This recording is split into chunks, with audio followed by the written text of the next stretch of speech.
हिंद दोस्तों, welcome to my YouTube channel R K educational system. दोस्तों, आज के हम इस वीडियो में कक्षा 10वीं के गणित चैप्टर नंबर 1 8 त्रिकोणमिति के बारे में हम लोग समझेंगे। उसका जितने भी कॉन्सेप्ट है, उसका सूत्र और कर्ण, लंब, आधार, त्रिकोणमिति क्या होता है, हम लोग इसको पहले समझेंगे। तो देखिए, यहाँ पर लिखा गया है त्रिकोणमिति। यहाँ पर क्या है, हम लोग कक्षा 10वीं का आज मैथ पढ़ रहे हैं, तो उसमें क्या लिखा है, त्रिकोणमिति। त्रिकोणमिति का यानी मतलब क्या होता है, त्रिकोणमिति का मतलब क्या होता है। तो यहाँ पर मैंने लिखा है कि त्रि मतलब होता है तीन, और कोण मतलब होता है कोण, मिति मतलब होता है मापना। तो जब हम किसी भी त्रिभुज में तीन कोणों को मापते हैं, तीन कोणों का मापना ही त्रिकोणमिति कहलाता है। अब हम लोग इसका परिभाषा इस तरह से बोल सकते हैं कि त्रिभुज, किसी भी त्रिभुज में तीन कोणों को मापना ही त्रिकोणमिति कहलाता है। तो यह हमारा क्या है, यह त्रिभुज है। यह जो त्रिभुज आपको दिख रहा है, यह समकोण त्रिभुज है। तो यहाँ पर एक कंसेप्ट है कि जितना भी त्रिकोणमिति का नियम लागू होगा, वह केवल न्यून समकोण त्रिभुज पर लागू होगा। और समकोण त्रिभुज किसे कहते हैं कि जिसका मान 90 डिग्री हो, जिसका मान 90 डिग्री हो, उसे हम लोग समकोण त्रिभुज कहते हैं। ऐसा नहीं है कि आप लोग जो ये त्रिकोणमिति है, उसका आप लोग प्रयोग किसी समद्विबाहु त्रिभुज पर करेंगे या दूसरे त्रिभुज पर कर सकते हैं, सम चतुर्भुज त्रिभुज पर कर सकते हैं। ऐसा नहीं है। हम लोग जब त्रिकोणमिति का नियम लागू करते हैं, तो वह समकोण त्रिभुज पर ही बनाते हैं। यहाँ पर आपको समझना होगा। तो देखिए, यहाँ पर त्रिकोणमिति का मतलब होता है, त्रि मतलब तीन, कोण मतलब मापना, और मिति मतलब मापना। जब हम लोग त्रिभुज के तीनों कोणों को मापते हैं, तो उसे हम लोग त्रिकोणमिति कहते हैं। यहाँ तक हमारा हो गया। और त्रिकोणमिति जो है, यह समकोण त्रिभुज पर कार्य करता है। तो त्रिकोणमिति का खोज किया था किसने? त्रिकोणमिति का खोज किया था यहाँ पर J.F. हार्वर्ट। J.F. यहाँ पर हार्वर्ट नाम का एक व्यक्ति था, वैज्ञानिक था, जो 1980 ईस्वी में इसका खोज किया था, त्रिकोणमिति का। त्रिकोणमिति किसी भी स्थान से उसका मापने के लिए, दूरी मापने के लिए उसका प्रयोग किया जाता है। त्रिकोणमिति में एक होता है न्यून कोण। त्रिकोणमिति के में एक होता है न्यून कोण। तो 0 डिग्री से अधिक मान को और 90 डिग्री से कम के मान को हम लोग त्रिकोणमिति कहने हैं। यानी जो न्यून कोण है हमारा, यह जो न्यून कोण है, यह 0 डिग्री से अधिक होगा, लेकिन 90 डिग्री से कम होगा, हम लोग उसको न्यून कोण कहते हैं। और समकोण किसे कहते हैं? जिसका मान 90 डिग्री हो, उसे समकोण कहते हैं। ये हमारा समकोण हो गया, और ये हमारा न्यून कोण हो गया। तो जो समकोण त्रिभुज होता है, उसमें एक न्यून कोण भी होता है और एक समकोण होता है। यहाँ तक हो गया। अब देखिए, इसमें हम लोग पढ़ते हैं, कर्ण भी पढ़ना पड़ता है हमको इसमें पढ़ना पड़ता है कर्ण, कि कर्ण क्या है। जो ये हमारा समकोण त्रिभुज हो गया, तो समकोण के सम्मुख भुजा को हम लोग कर्ण कहते हैं। यह हमारा हो गया क्या, ये हमारा हो गया समकोण त्रिभुज। तो इसके सामने वाली ठीक भुजा कौन सी है? इसके सामने वाली भुजा यह है, जो आपको ये दिख रहा है, यह इसका सामने वाला भुजा हो गया।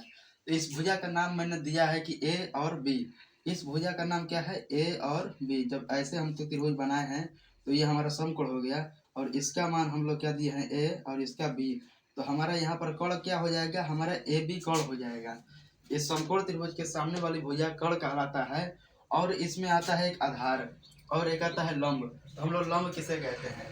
तो लंब न्यून कोण के सम्मुख भुजा को हम लोग, न्यून कोण के सम्मुख भुजा को हम लोग लंब कहते हैं। ये हमारा न्यून कोण हो गया। और ये जो सामने वाला, इसके सामने वाला भुजा कौन सी हो गया? इसके सामने वाली भुजा हमारा हो गया ए और सी। इसका नाम दिया गया है ए और सी। यह इसका समकोण त्रिभुज का जो हो गया, यह समकोण त्रिभुज का एसी लंब है, क्योंकि यह न्यून कोण के सामने है। तो न्यून कोण के सामने वाली भुजा को हम लोग लंब कहते हैं, और समकोण के सम्मुख भुजा को हम लोग कर्ण कहते हैं। एक हमारा कंसेप्ट बचा आधार। तो आधार किसे कहते हैं? यहाँ पर आपको समझना होगा कि आधार क्या है। तो न्यून कोण के संलग्न भुजा को हम लोग आधार कहते हैं। जो ये न्यून कोण हो गया, इसके साथ जो भुजा लगी हुई है, जैसे यह एक पेड़ हो गया, इसके साथ जो नीचे वाली जो ये सब छोर होती है, जो जड़ें होती हैं, तो यह जो है पेड़, उसके सामने तो ये तो इसके साथ ही लगा हुआ है ना।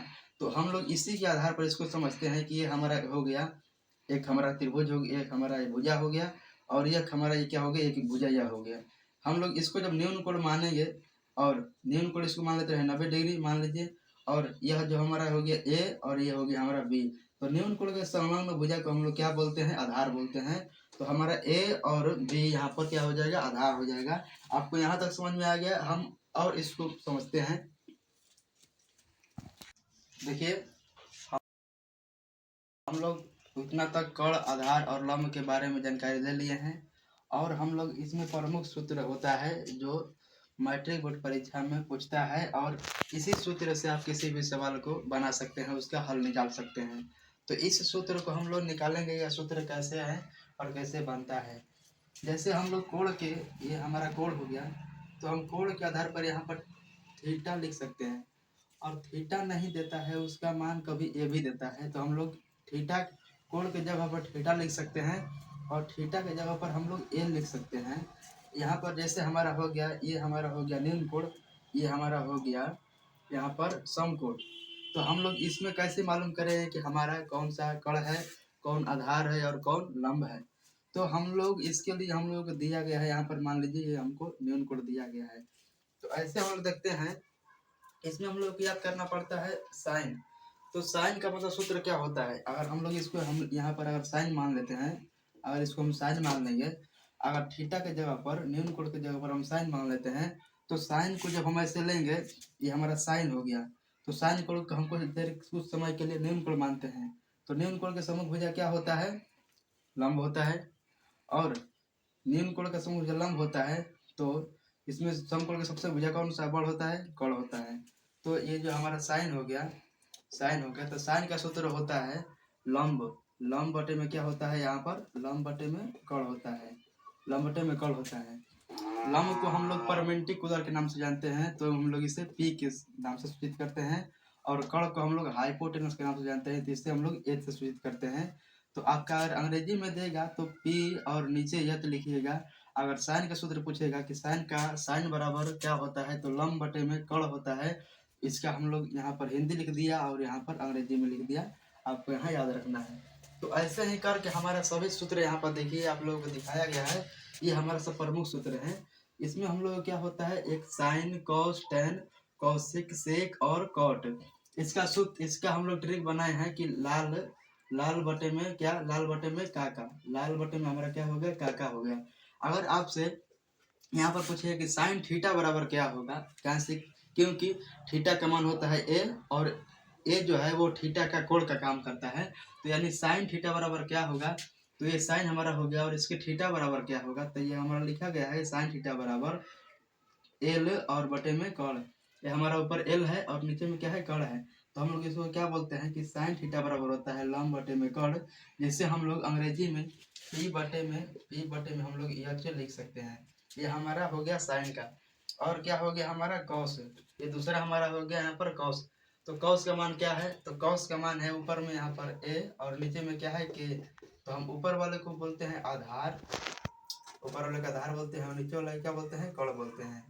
तो हमारा अगर क्वेश्चन पूछेगा ये कॉस बराबर, कॉस थीटा बराबर क्या होता है, तो आधार बटे में कर्ण होता है कॉस का। और यहाँ पर पूछता है टेन, टेन थीटा बराबर क्या होगा, ऐसे पूछेगा आपसे कि टेन थीटा बराबर क्या होगा। तो टेन थीटा मान, इसका मान क्या होता है, लाल बटे में आधार, लंब बटे में क्या होता है, आधार, लंब बटे में होता है आधार। यह इसका आपका हो जाएगा, ये लंब हो गया ऊपर और नीचे में क्या हो गया, आधार। यहाँ तरफ को याद रखना है। तो लंब को हम लोग क्या बोलते हैं अंग्रेजी में, परपेंडिकुलर, और आधार को हम लोग बोलते हैं बेस, बेस मतलब होता है आधार। तो पी बटे में यस, ये हमारा अंग्रेजी में हो गया। ये हमारा साइन, ये हमारा हो गया, यहाँ पर साइन हो गया, कॉस हो गया, टेन हो गया। अब हम लोगों को अगर ये कॉसेक, सेक और कॉट को निकालना होगा तो हम लोग कैसे निकालेंगे। जैसे देखिए, ये हमारा पहला क्या होगा, साइन, साइन थीटा बराबर हमारा हो गया लंब बटे में क्या हो गया, कॉड। ये लंब बटे में कॉड हमारा हो गया साइन का। लेकिन साइन के नीचे क्या है यहाँ पर, तो साइन के नीचे यहाँ पर कॉसेक है। तो हम लोग को जब कॉस का मान निकालना है तो हम लोग जस्ट इसका उल्टा कर देंगे। तो जब हमको कौशिक का मान निकालना होगा, कौशिक का मान निकालना होगा, ये जो कर्ण है वो उसको ऊपर भेज देंगे हम लोग और जो लंब है उसको नीचे भेज देंगे। आपसे क्वेश्चन पूछेगा कि कौशिक थीटा बराबर क्या होता है, तो कर्ण बटे में क्या होगा, कर्ण बटे में हमारा लंब होगा या कौशिक थीटा बराबर, आपको यहाँ याद रखना है। ठीक इसी प्रकार करके हम इन चार तीनों को इसका मान उल्टा कर देंगे, बदल देंगे। जैसे यहाँ पर कौश का मान है, यहाँ पर आधार बटे में कर्ण, तो यहाँ पर सेक का मान हो जाएगा कर्ण बटे में आधार, क्योंकि ये जो कर्ण है वो ऊपर चला जाएगा और आधार जो है वो नीचे चला आएगा। तो सेक का मान होता है यहाँ पर कर्ण बटे में आधार, और कॉट का मान होता है यहाँ पर, जैसे यहाँ पर है tan का मान होता है लंब बटे में आधार, तो इसका हम लोग जस्ट उल्टा कर देंगे तो हमारा क्या होगा, ये जो लंब है वह नीचे आ जाएगा और जो आधार है वो ऊपर चला जाएगा। तो cot थीटा बराबर होता है यहाँ पर आधार बटे में कर्ण। यहाँ तक आपको क्लियर हो गया। और इसके हम लोग समझते हैं और आगे क्या है, इसका जो साइन थीटा हो गया, तो साइन 0 डिग्री का मान कितना होगा, साइन 30 डिग्री का मान कितना होगा, यहाँ तक आपको याद रखना है। ये हम आपको अगले वीडियो में बता रहे हैं।